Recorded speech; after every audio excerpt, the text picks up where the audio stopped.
मेरे प्यारे विद्यार्थियों नमस्कार। आशा है आप सभी अपने घर में स्वस्थ होंगे, सुरक्षित होंगे।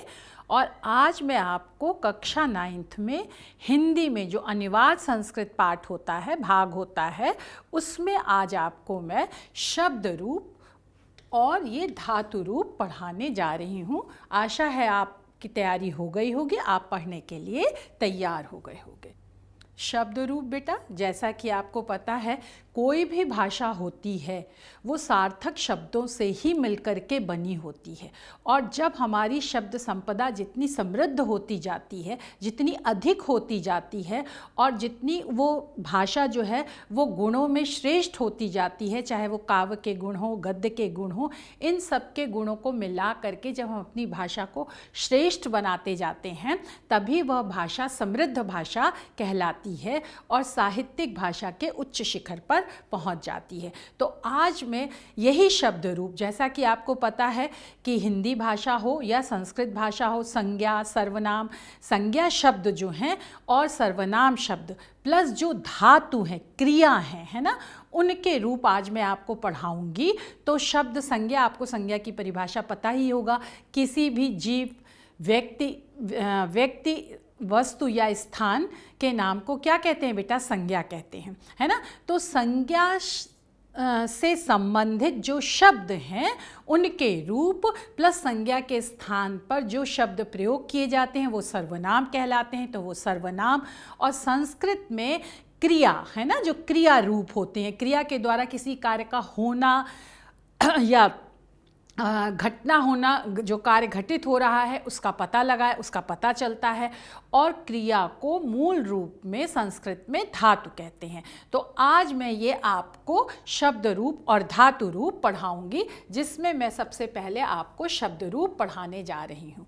शब्द रूपों के नियम हैं बेटा। संस्कृत में सारे शब्दों के रूपों को आप कंठस्थ आप याद नहीं कर सकते हो, अतः नए नए शब्दों के विभिन्न अलग अलग रूप बनाते समय आपको कुछ बातों का ध्यान रखना पड़ता है। तो इस तरह से आप एक संज्ञा शब्द का रूप याद करके उससे 25 उसी के आधार पर वैसे ही अन्य संज्ञा शब्दों के रूप बना सकते हो। जैसा कि आपको पता ही है कि किसी भी भाषा में, संस्कृत भाषा में भी स्वर भी हैं, व्यंजन भी हैं। तो संस्कृत में स्वर, स्वरांत, व्यंजनांत शब्द संज्ञा शब्द होते हैं। तो जिन स्वरों से उनका अंत होता है, जिन व्यंजनों से उनका अंत होता है, प्लस जो मात्रा होती हैं, जैसे अकारांत फिर आकारांत, है ना, तो इस तरह से ह्रस्व स्वर और दीर्घ स्वर जिससे और व्यंजन से जिससे उनका अंत होता है, उसके आधार पर उसी शब्द से संबंधित अन्य रूप बनाए जा सकते हैं। तो इस तरह से आप एक रूप याद कर लेते हो, उसके आधार पर अन्य रूप भी आप बना लेते हो, चलाते हो उन रूपों को, और संस्कृत भाषा का अध्ययन करके संस्कृत भाषा को समझने में आपको आसानी होती है। तो इसीलिए ये शब्द रूप पढ़ाए जाते हैं। और मैं आपको पढ़ा रही हूँ कि एक प्रकार के कुछ शब्दों अथवा धातुओं को याद कर लेना चाहिए, है ना। जैसे अब आप राम का रूप याद कर लो, तो राम में क्या है बेटा? राम जो संज्ञा शब्द है वो अकारांत पुल्लिंग शब्द है। तो अब अकारांत, छोटा आ, और जो पुल्लिंग शब्द के जितने भी शब्द होंगे संज्ञा शब्द, उनका रूप किसकी तरह चलेगा? राम की तरह चलेगा। तो यही बात इसमें कही गई है कि धातु, और धातु मतलब इसी तरह क्रिया, वो आगे आएगा, वो हम आगे आपको समझाते हैं। तो दूसरे शब्द या धातु का रूप लिखना हो तो उससे मिलाकर और फिर जो थोड़ा बहुत अंतर आता है उसको समझ करके हमें रूप जो है वो याद कर लेने चाहिए और रूप चलाने चाहिए। फिर नए शब्द रूप जो अभी हमने बताया, उनके लिंग संस्कृत में क्या है बेटा? 3 लिंग होते हैं, पुल्लिंग, स्त्रीलिंग, नपुंसकलिंग। और संस्कृत में 3 वचन होते हैं, एक वचन, द्विवचन, बहुवचन। पुल्लिंग शब्द जो पुरुषवाची शब्द होते हैं, है ना, जो पुरुष जाति का बोध कराते हैं वो पुल्लिंग में आते हैं, जो स्त्री जाति का बोध कराते हैं वो स्त्रीलिंग में आते हैं। और जो बेजान और निर्जीव होते हैं, है ना, निर्जीव वस्तुओं का बोध कराते हैं, उनको हम नपुंसक लिंग के अंतर्गत रखते हैं। ऐसे ही वचन, एक वचन जो एक वस्तु, व्यक्ति, स्थान का बोध कराते हैं, एक वचन जो दो का बोध कराते हैं वो द्विवचन, और जो दो से ज़्यादा का बोध कराते हैं, ज्ञान कराते हैं, वहाँ पर बहुवचन का प्रयोग किया जाता है। आशा है आपको ये बात अच्छी तरह से समझ में आ गई होगी। अब वही लिंग को देख करके, जैसे हमने कहा राम, राम क्या है, पुल्लिंग है ना, और शब्दांत राम शब्द के अंत में क्या आया है, अकारांत, छोटा आ आया है, तो अकारांत सारे पुल्लिंग शब्द राम की तरह चलेंगे। अथवा व्यंजन, चाहे आप कोई भी हो, है ना, जो व्यंजन से जो शब्द अंत होते हैं, तो उन व्यंजन के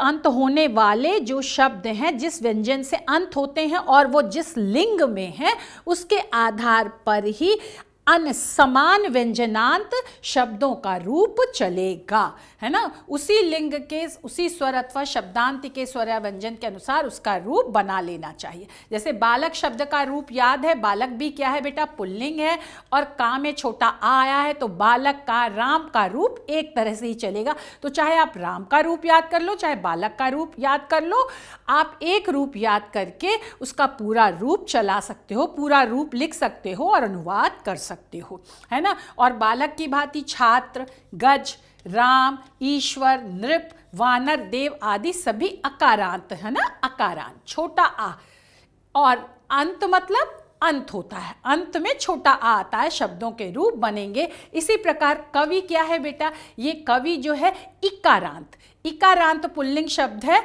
क्योंकि इसमें क्या है, छोटी ई आई है, अंत में छोटी ई आई है, और कवि पुल्लिंग है क्योंकि पुरुष जाति का बोध करा रहा है। तो उसके आधार पर रवि, सूर्य, गिरि, पर्वत, विधि, ब्रह्मा, मुनि, सन्यासी, कपि, बानर, हरि, भगवान आदि शब्दों, हरि मतलब बानर भी होता है और हरि मतलब भगवान विष्णु, तो इन, अगर आपने कवि शब्द का रूप याद कर लिया या हरि शब्द का रूप याद कर लिया, तो इतने सारे शब्दों के रूप आपको अपने आप ही याद हो जाएंगे। आप एक बार उनका ढांचा जो है, सांचा जो है, अपने दिमाग में तय कर लोगे, और फिर हरि का रूप याद कर लिया है, तो इसके आधार पर अन्य सभी क्या है बेटा, शब्दों के रूप बड़े आराम से आप लिख सकते हो और याद कर सकते हो। फिर अकारांत पुल्लिंग जो होता है, शब्दों और सर्वनाम तथा संख्यावाचक विशेषण शब्दों को छोड़ करके जो अकारांत पुल्लिंग शब्द हैं और जो सर्वनाम हैं, सर्वनाम शब्द है ना, तत्का, अस्मत् का, ये जो संस्कृत में चलते हैं, और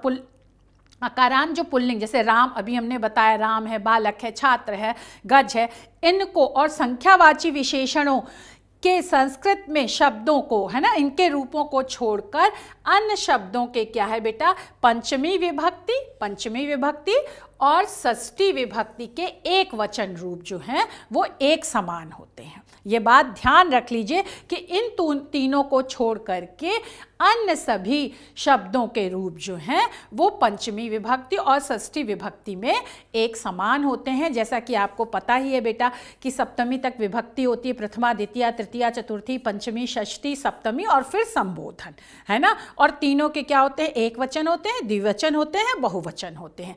फिर संबोधन में भी क्या है बेटा, रूप याद करने में ये बहुत सहायक होगा कि संबोधन का द्विवचन और बहुवचन प्रायः, ज़्यादातर, पूर्णतः नहीं कह सकते पर प्रायः, ज़्यादातर, अक्सर प्रथमा विभक्ति जो होती है उसके द्विवचन और बहुवचन की ही तरह होते हैं। फिर चतुर्थी और पंचमी विभक्ति के बहुवचन में रूप एक से होते हैं। समझ में आया, चतुर्थी और पंचमी क्या है बेटा, विभक्ति के बहुवचन के रूप एक से होते हैं।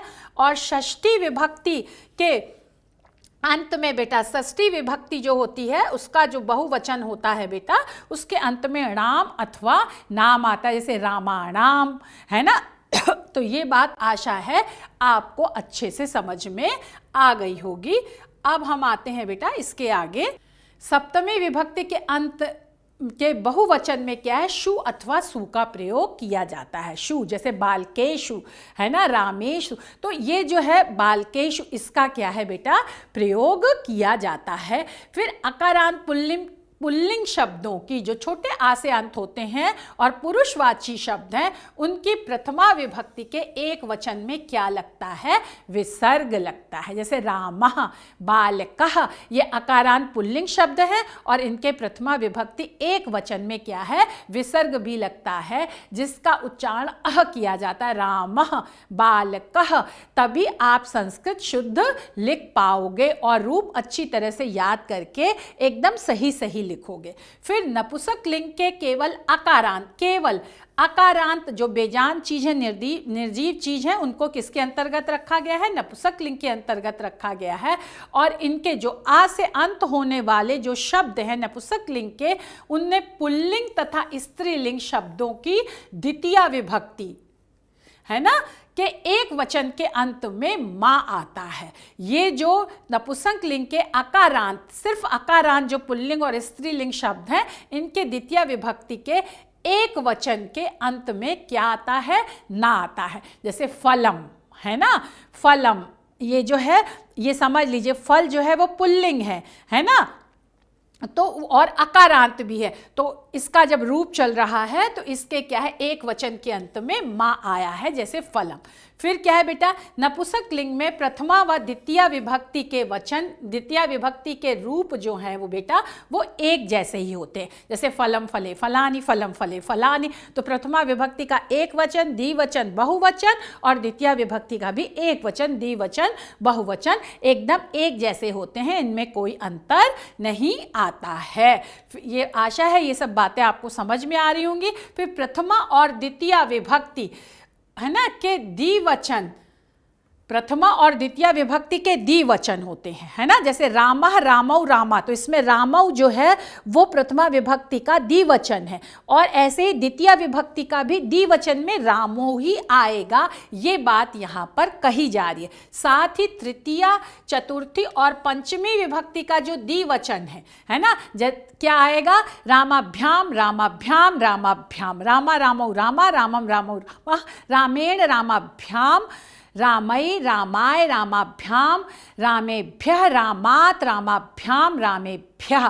तो ये जो तृतीया, चतुर्थी, पंचमी विभक्ति का जो द्विवचन है बेटा वो क्या है? वो एक ही होता है ना। तथा षष्ठी और सप्तमी विभक्ति के द्विवचन भी एक ही जैसे होते हैं। ये बात, जो षष्ठी विभक्ति का द्विवचन होगा वही क्या होगा बेटा? सप्तमी विभक्ति का द्विवचन भी एक ही होगा। तो इन नियमों को समझ लेने से आपको रूप को याद करने में बहुत आसानी होती है।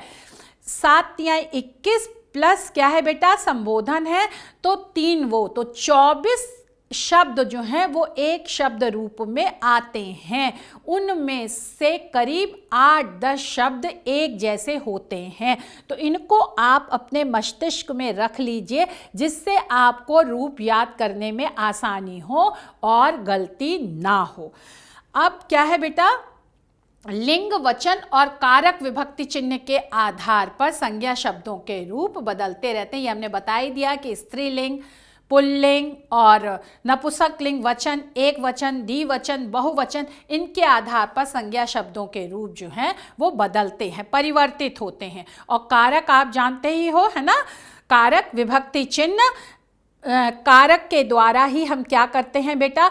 कारक के चिन्ह जो हैं वो संस्कृत की एक विशेषता है कि संस्कृत के शब्दों में ही जुड़े रहते हैं। संज्ञा शब्दों में, सर्वनाम शब्दों में, नपुंसक लिंग में, इनमें क्या स्त्रीलिंग, पुल्लिंग और नपुंसक लिंग में ये जो कारक चिन्ह होते हैं, जैसे कर्ता ने, ये भी 7 और फिर 8वां संबोधन, कर्ता ने कर्म को करण से द्वारा, है ना, संप्रदान के लिए, अपादान से दूर होने के अर्थ में, संबंध का, की के, रा, री, रे, अधिकरण में, पे, पर, संबोधन हे, हो, रे, अरे, भो। तो ये जो कारक हैं, है ना, और उनके साथ विभक्ति प्रथमा, द्वितीय, तृतीया, चतुर्थी, पंचमी, षष्ठी, सप्तमी प्लस संबोधन, तो इनके कारक हैं, इनकी विभक्ति है और ये इनके चिन्ह हैं। तो इनके साथ इनका प्रयोग, रूप के साथ इनका प्रयोग किया जाता है। आगे मैं आपको समझाती जा रही हूँ। तो इनके अनुसार क्या है? संज्ञा शब्दों के रूप परिवर्तित होते हैं, बदलते जाते हैं। फिर क्या है बेटा? ये अकारांत, ये हम आपको बता चुके हैं। जिन शब्दों का अंतिम स्वर आ होता है ना, छोटा आ, वो क्या कहलाते हैं? अकारांत कहलाते हैं। जैसे बालक, राम आदि।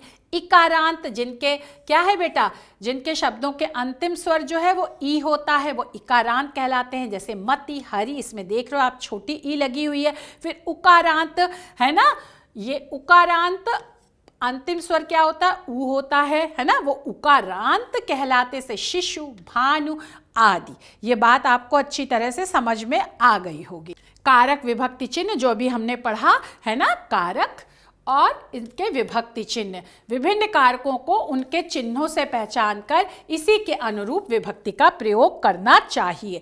जो कारक आया है बेटा, चाहे वो कर्ता कारक आया है ना, तो प्रथमा विभक्ति का, और कर्ता कारक एक वचन में है तो क्या एक वचन का, द्विवचन में है तो द्वि का, बहुवचन में है तो बहुवचन का। तो यही बात यहाँ पर कही गई है। जैसे कर्ता कारक का विभक्ति कौन सी है? प्रथमा, चिन्ह है ने, कर्म क्या है बेटा?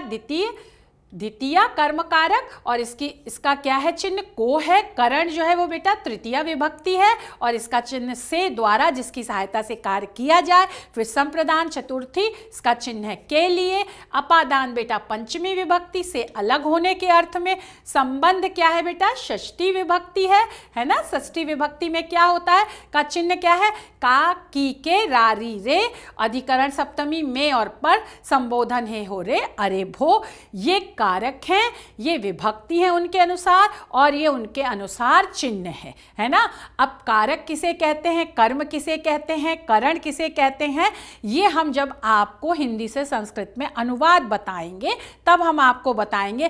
पहले आप ये समझ लीजिए, ये कारकों के नाम है, ये उनके सहित विभक्ति है और ये उनके चिन्ह हैं। बच्चों, संज्ञा शब्दों के रूप अब हम आपको पढ़ाने जा रहे हैं। तो ध्यान देने की, ध्यातव्य मतलब ध्यान देने की बात यह है कि आपके कक्षा 9th के पाठ्यक्रम में राम, हरि तथा भानु शब्दों के रूप ही पाठ्यक्रम में निर्धारित है, निश्चित है। इसलिए मैं सबसे पहले इन्हीं को आपको पढ़ाने जा रही हूँ। राम, जैसा कि आपको पता है, राम के माँ में छोटा आ आया है, और राम शब्द जो है वो पुरुषवाची है, तो इसलिए ये अकारांत पुल्लिंग शब्द राम है। और इसका जो है अब हम रूप पढ़ रहे हैं। विभक्ति एक वचन, द्विवचन और क्या है बेटा? बहुवचन में हम रूप पढ़ रहे हैं। रामः, रामौ, रामः। फिर द्वितीय रामम, रामौ, रामान। तृतीया रामेण, रामाभ्याम, रामहि। चतुर्थी रामाय, रामाभ्याम, रामेभ्यः। पंचमी रामात्, रामाभ्याम, रामेभ्यः। षष्ठी रामस्य, रामयोः, रामाणाम। और सप्तमी रामे, रामयोः, रामेषु। तो एक बात आपको, जैसा कि हमने पहले ही कहा था जब आपको संज्ञा शब्द रूप समझा रहे थे, कि ये देखिए द्विवचन का क्या है बेटा? द्विवचन के ये दोनों रूप जो हैं वो एक जैसे हैं, है ना, प्रथमा और द्वितीय विभक्ति में। फिर तृतीय, चतुर्थी और पंचमी विभक्ति में भी द्विवचन के ये तीनों रूप क्या है बेटा? ये देखिए एक जैसे हैं। और चतुर्थी और पंचमी विभक्ति के बहुवचन के रूप भी क्या है बेटा? एक जैसे हैं, रामेभ्यः, रामेभ्यः। फिर क्या है बेटा? हमने बताया था सप्तमी विभक्ति में जो बहुवचन होता है उसमें या तो राम आता है अंत में या नाम आता है, तो यहाँ पर रामा, राम आया है। और सप्तमी विभक्ति के बहुवचन में अंत में या तो शु आता है या सु आता है, तो यहाँ पर रामेशु आया है। अब ये बात आपको समझ में आ जानी चाहिए। इसके साथ ही बालक का, सूर्य का, चंद्र का, जन का, पुत्र का, सिंह का, ईश्वर दंत, जितने अकारांत छोटे आ से अंत होने वाले पुरुषवाची संज्ञा शब्द हैं, पुरुषवाची, उन सब का रूप जो है वो राम की ही तरह चलेगा। ये बात आप ध्यान में रख लीजिए। एक बालक का रूप हम इसके आधार पर आपको बना के बता दे रहे हैं। जैसे बालकः, बालकौ, बालकः, बालकम, बालकौ, बालकान, है ना, बालकेन, बालकाभ्याम, बालकहि, बालकाय, बालकाभ्याम, बालकेभ्यः, बालकात्, बालकाभ्याम, बालकेभ्यः, बालकस्य, बालकयो, बालका नाम, वहाँ नाम नहीं होगा, नाम होगा। और बालके, बालकयो, बालकेषु, है ना। अब और हे बालक, हे बालकौ, हे बालका। तो इस तरह से आप समझ लीजिए अकारांत पुल्लिंग शब्दों के रूप आप राम की तरह बना सकते हैं, याद कर सकते हैं। आपको याद करने में और बनाने में आसानी रहेगी। अब इकारांत, जो छोटी ई से जिनका अंत होता है और पुल्लिंग हो। हरि में क्या? हरि का मतलब होता है भगवान, भगवान विष्णु। तो राम में क्या आया बेटा? छोटी ई आया है, और हरि शब्द पुरुषवाचक है। तो जितने इकारांत पुल्लिंग शब्द हैं उन सभी शब्दों का रूप हरि की तरह ही चलेगा। अब हम ये रूप पढ़ें। विभक्ति एक वचन, द्विवचन, बहुवचन। प्रथमा विभक्ति हरि, हरि, हरयः। द्वितीय हरिम, हरि, हरीन। तृतीया हरिणा हरिभ्याम हरिभिः, चतुर्थी हरये हरिभ्याम हरिभ्यः, पंचमी हरेः हरिभ्याम हरिभ्यः, षष्ठी हरे हर्योः हरिराम, सप्तमी हरौ हर्योः हरीषु। संबोधन हे हरे हे हरि हे हरे। अब इसमें एक बात है, आप ध्यान रख लीजिए, ये छोटी ई इकारांत पुल्लिंग शब्द है, लेकिन इसमें एक जगह, दो जगह, तीन जगह और चार जगह, ये आप विशेष रूप से ध्यान रखिए। प्रथमा और द्वितीय विभक्ति का द्विवचन, द्वितीय विभक्ति का बहुवचन और षष्ठी विभक्ति का जो बहुवचन है, इसमें बड़ी ई की मात्रा हरि के रूप में लगेगी, छोटी ई की मात्रा नहीं लगेगी इन चार जगह। बच्चे अक्सर मैं देखती हूँ ये गलती बहुत करते हैं कि इकारांत है तो छोटी सब में लगाए जाते हैं, पर ऐसा नहीं। इन चार जगहों में जो है द्विवचन प्रथमा विभक्ति, द्वितीय विभक्ति, बहुवचन द्वितीय विभक्ति और षष्ठी विभक्ति के बहुवचन में बड़ी ई की मात्रा आएगी। और इसी तरह मुनि, कपि, विधि, रवि, गिरि, कवि, जितने भी इकारांत पुल्लिंग शब्द हैं उन सब का रूप हरि की तरह ही चलेगा। मुनि का एक हम रूप आपको बना के बता दे रहे हैं। मुनि, मुनि, मुनेहा, मुनिम, मुनि, मुनीन, मुनिना, मुनिभ्यां, मुनिभिः, मुनये, मुनिभ्यां, मुनिभ्यः, मुनेः, मुनिभ्यां, मुनिभ्यः, मुनेः, मुन्यो, आधा ना है ना, और या में ओ, मुन्यो, हर्यो नहीं होगा, मुन्यो, मुनि नाम, फिर मुनौ, मुन्यो, मुनीषु, फिर संबोधन हे मुनि, हे मुनि, हे मुनेहा, हे मुने, हे मुनि, हे मुने। आशा है आपको ये समझ में आ गया होगा। अब इसके बाद हम आते हैं बेटा भानु पे। ये जो उकारांत पुल्लिंग शब्द है, भानु में क्या है, छोटा ऊ आया है इसलिए ये उकारांत, ऊ से अंत होने वाला, और पुल्लिंग भानु मतलब सूर्य, ये पुरुषवाची शब्द है। और इसका भी विभक्ति एक वचन, द्विवचन, बहुवचन पढ़ लीजिए, मैं पढ़ती हूँ। और इसके साथ ही मैं इसमें भी बता दे रही हूँ कि इसमें भी बड़ा ऊ है, यहाँ बड़ा ऊ है, यहाँ बड़ा ऊ है और ये बड़ा ऊ है। ये चार जगह जो है वो बड़े ऊ आते हैं, भले ही ये उकारांत भानु छोटा ऊ से संबंधित रूप है, लेकिन इन चार जगह आप बड़ा ऊ लगाएंगे, ये बात ध्यान रखिए। अब हम पढ़ रहे हैं प्रथमा भानु, भानु, भानवः, द्वितीय विभक्ति भानु, भानु, भानून, तृतीय विभक्ति बेटा भानुनः, भानुभ्याम, भानुभिः, चतुर्थी विभक्ति क्या है बेटा, भानवे, है ना, क्या है बेटा, भानवे, भानुभ्याम, भानुभ्यः, पंचमी भानुः, भानुभ्याम, भानुभ्यः, और फिर ये है षष्ठी विभक्ति भानुः, भानवोः, भानूनाम, सप्तमी भानौ, भानुवोः, भानुषु, फिर संबोधन हे भानो, हे भानु, हे भानुवः। अब विष्णु का, गुरु का, प्रभु, पशु, शत्रु, जितने भी छोटे ऊ से अंत होने वाले पुल्लिंग शब्द हैं उन सब का रूप भानु की तरह चलेगा। आशा है ये बात आपको अच्छी तरह से समझ में आ गई होगी। अब हम जो है आपको स्त्रीलिंग आकारांत, जो बड़े आ से अंत जिसका होता है, ऐसा जो स्त्रीलिंग शब्द है रमा, उसका हम रूप आपको बता रहे हैं।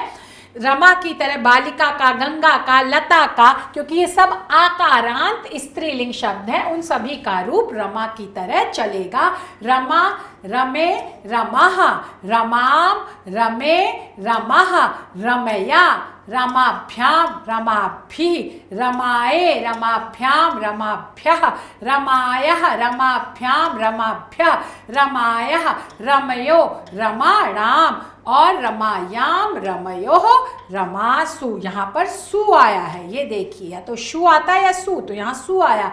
हे रमे, हे रमे, हे रमः, तो ये आपको आ गया होगा बेटा। अब हम आपको एक नपुंसकलिंग का रूप भी बता देते हैं। फल का रूप है ना, और जैसा कि हमने बताया नपुंसकलिंग का प्रथमा और द्वितीय विभक्ति का एक वचन, द्विवचन और बहुवचन में जो है वो एक ही रूप होता है, जो ये आपको समझ में आ जाएगा। ये फलम, फलम, फले, फले, फलानि, फलानि, है ना, फलम फले फलानि, फलम फले फलानि। तृतीय में फलेन, फलाभ्याम, फलेहि, फलाय, फलाभ्याम, फलेभ्यः, फलात्, फलाभ्याम, फलेभ्यः, फलस्य, फलयोः, फलानाम, फले, फलेहोः, फलेषु, है ना। संबोधन हे फल, हे फले और हे फलानि, ये अभी आपको आसानी से समझ में आ गया होगा बेटा। अब हमने स्त्रीलिंग, पुल्लिंग, नपुंसकलिंग सबके शब्द रूप बता दिए। अब हम आते हैं सर्वनाम। जैसा कि संज्ञा के स्थान पर जिन शब्दों का प्रयोग होता है वह क्या कहलाते हैं? सर्वनाम कहलाते हैं। संस्कृत में जो है वो वह जो तद की तरह चलता है, जो आपके पता ही है तद में कैसे चलता है रूप, सा तौ ते तम तौ तान, है ना। युष्मत तुम का जो तुम है बेटा वो युष्मत चलता है, इसका तो आपको पता ही होगा। त्वम युवाम यूयम, त्वाम युवाम युष्मान, है ना। फिर अस्मद जिसका अर्थ मैं होता, अस्मद में रूप किस तरह से चलता है बेटा? ये अहम की तरह से चलता है। और आपके ध्यान देने योग्य 9वीं कक्षा के पाठ्यक्रम में अस्मद का ही रूप निर्धारित है, इसलिए मैं आपको यहाँ पढ़ा रही हूँ। विभक्ति एक वचन, द्विवचन, बहुवचन और सर्वनाम शब्दों में जो है वो संबोधन के रूप नहीं होते हैं, है ना, संबोधन कारक नहीं होते हैं।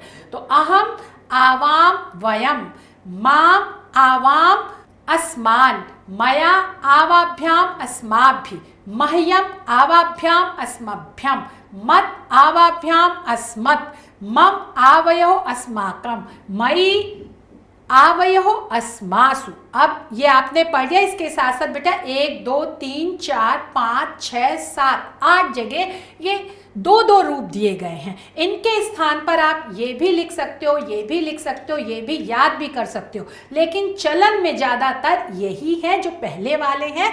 तो आप समझ लो, इनको दिमाग में रख लो, जिससे शब्द आए तो इनका अर्थ आपको समझने में कठिनाई ना हो कि इन शब्दों का अर्थ क्या है।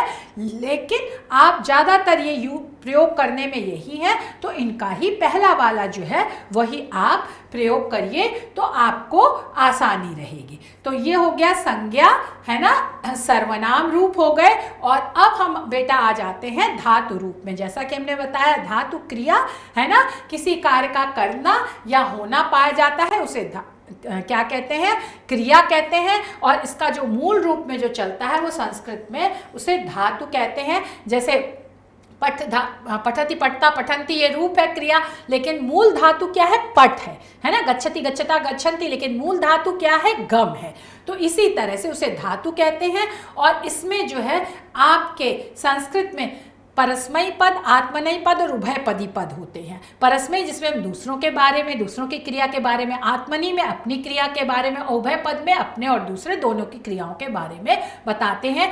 तो आपके पाठ्यक्रम में परस्मयी पद के 5 लकार निर्धारित किए गए हैं और उन्हीं 5 लकारों के बारे में आज हम आपको बता रहे हैं। लट लकार जो कि वर्तमान काल होता है ना, जिस समय कोई जो क्रिया है निरंतर हो रही है वो वर्तमान काल के द्वारा, लट लकार के द्वारा बताई जाती है। फिर लिट लकार होता है बेटा जो भविष्य काल, जो कार्य आगे होगा, भविष्य में होगा, जिसमें वाक्य के अंत में गा, गे, गी लगे होते हैं, है ना। गे बहुवचन के लिए गी, स्त्रीलिंग के लिए गा, पुल्लिंग के लिए लगा होता है। तो उनका अनुवाद हम भविष्यत काल में लिट लकार का रूप लेकर के करते हैं। फिर लंग लकार बेटा जो भूतकाल होता है, अतीत काल होता है। भूतकाल की जो कार्य हम कर चुके हैं उसके समय को बताने के लिए, काल को बताने के लिए हम लंग लकार के रूप का प्रयोग करते हैं। फिर बेटा लोट लकार है आज्ञा के अर्थ में, जब हम किसी को जैसे से आज्ञा के अर्थ में हम अनुमति चाहते हैं, उसकी सहमति चाहते हैं, आज्ञा के अर्थ में उसको बुलाते हैं, है ना, निमंत्रण, आमंत्रण, अनुरोध, प्रार्थना करते हैं, कोई जिज्ञासा, है ना, सामर्थ्य जो हमारी शक्ति होती है ना, तो कि इन सब में जो है वो लोट लकार का प्रयोग किया जाता है। फिर विधिलिंग का चाहिए के प्रयोग में अनुमति इसमें नहीं होती है ना, इसमें तुम्हें सदा सत्य बोलना चाहिए, इसमें अनुमति दे नहीं रहे हैं, ले नहीं रहे हैं, बल्कि क्या कर रहे हैं, एक वक्तव्य कर रहे हैं, एक तरह से दे रहे हैं। तो अनुमति को छोड़कर निमंत्रण, अनुरोध, जिज्ञासा, सामर्थ्य और विशेष रूप से चाहिए के अर्थ में विधिलिंग लकार का प्रयोग किया जाता है। ये 5 लकार है, लट वर्तमान, लिट भविष्य, लंग भूतकाल, लोट आज्ञा और विधिलिंग चाहिए के अर्थ में किया जाता है। अब इसका एक हम 5 लकारों में एक का हम अर्थ एक रूप बता देते हैं बेटा। लट लकार वर्तमान काल, यहाँ पर क्या है बेटा, जैसा कि अभी हमने आपको बताया कि ये गम धातु है ना। गम धातु का जो है रूप है जिसमें लट लकार प्रथम पुरुष, यहाँ पर एक वचन आएगा, द्विवचन आएगा, बहुवचन आएगा। प्रथम पुरुष है बेटा गच्छति, गच्छतः, गच्छन्ति। मध्यम पुरुष गच्छसि, गच्छथा, गच्छत। उत्तम पुरुष गच्छामि गच्छावा गच्छामा। और इसी तरह लिट लकार है बेटा, ये एक वचन है, द्विवचन है, बहुवचन है। गमिष्यति गमिष्यता गमिष्यन्ति गमिष्यसि गमिष्यथा गमिष्यथ गमिष्यामि गमिष्यावः गमिष्यामः। फिर ये भूतकाल है बेटा, लंग लकार है, ये एक वचन है, ये द्विवचन है, ये बहुवचन है, ये प्रथम पुरुष, मध्यम पुरुष और उत्तम पुरुष है ना। तो अगच्छत अगच्छताम अगच्छन्, अगच्छः अगच्छतम अगच्छत। उत्तम पुरुष में अगच्छम अगच्छाव अगच्छाम। फिर क्या है बेटा, लोट लकार है, ये प्रथम, ये एक वचन है, ये द्विवचन है, ये बहुवचन है बच्चों। प्रथम पुरुष जो कि जैसा कि आपको वैसे पता है, लेकिन मैं एक बार सहता होते, मध्यम पुरुष त्वम युवाम यूयम और उत्तम पुरुष अहम आवाम वयम। गच्छतु गच्छताम गच्छन्तु, गच्छ गच्छतम गच्छत, गच्छानि गच्छाव और ये गच्छाम। फिर विधिलिंग बेटा चाहिए के अर्थ में है ना।